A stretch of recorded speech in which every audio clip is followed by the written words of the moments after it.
ನೋಡೋಣ. 17ನೇ ಕ್ವಶನ್ ಬಂದ್ಬಿಟ್ಟು again ancient Indian history ಬಗ್ಗೆ ಇದೆ. ಇದು ಮಹಾಜನಪದಾಸ್ ಬಗ್ಗೆ ಹೇಳ್ತಾ ಇದೆ. ಅದು 600 to 322 BC ಆ ಟೈಮ್ ಪೀರಿಯಡಲ್ಲಿ ಮಹಾಜನಪದಾಸ್ ಬಗ್ಗೆ ಕೇಳ್ತಾ ಇದ್ದಾರೆ. ಮತ್ತು ಯಾವ್ಯಾವ ನದಿಗಳು ಆ ಮಹಾಜನಪದಾಸಲ್ಲಿ ಹರಿದು ಹೋಗ್ತಿದ್ವು ಅಂತ ಹೇಳಿ ಕ್ವಶನ್ ಇದೆ.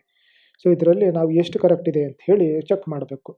ಸೊ ಅಸ್ಮಕ ಅಂತ ಹೇಳಿದ್ರೆ ಡೆಕ್ಕನ್ ರೀಜನಲ್ಲಿ ಇತ್ತು. ಅದು ಒಂದು ಮಹಾಜನಪದ, ಅದು ಗೋದಾವರಿ ನದಿಯಿಂದ ಹರಿದು ಹೋಗ್ತಾ ಇತ್ತು. ಸೊ ಒಂದನೇ ಸ್ಟೇಟ್ಮೆಂಟ್ ಕರೆಕ್ಟ್ ಆಗುತ್ತೆ. ಎರಡನೇ ಸ್ಟೇಟ್ಮೆಂಟ್ ಬಂದ್ಬಿಟ್ಟು ಕಂಬೋಜಾ ಅಂತ ಹೇಳಿದ್ರೆ ನಾರ್ತ್ ವೆಸ್ಟ್ ಇಂಡಿಯನ್ ಸಬ್ ಕಾಂಟಿನೆಂಟ್, ನಾರ್ತ್ ವೆಸ್ಟ್ ರೀಜನ್ ಅಂದರೆ ಅಫ್ಘಾನಿಸ್ತಾನ್, ತಜಾಕಿಸ್ತಾನ್ ಆ ರೀಜನಲ್ಲಿರೋದು.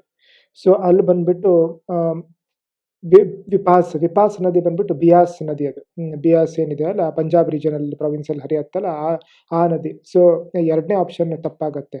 ಅವಂತಿ ಬಂದ್ಬಿಟ್ಟು ಮಧ್ಯಪ್ರದೇಶ್, ವೆಸ್ಟರ್ನ್ ಮಧ್ಯಪ್ರದೇಶಲ್ಲಿ ಅದು ಒಂದು ಮಹಾಜನಪದ ಇತ್ತು. ಮಧ್ಯಪ್ರದೇಶ ನಮಗೆ ಗೊತ್ತಿದೆ, ಅಲ್ಲಿ ಚಂಬಲ್ ನದಿ ಹರಿತಿತ್ತು. ಮಹಾನದಿ ಬಂದ್ಬಿಟ್ಟು ಒಡಿಸ್ಸಾ ಮತ್ತು ಛತ್ತೀಸ್ಗಢಲ್ಲಿ ಹರಿಯೋದು.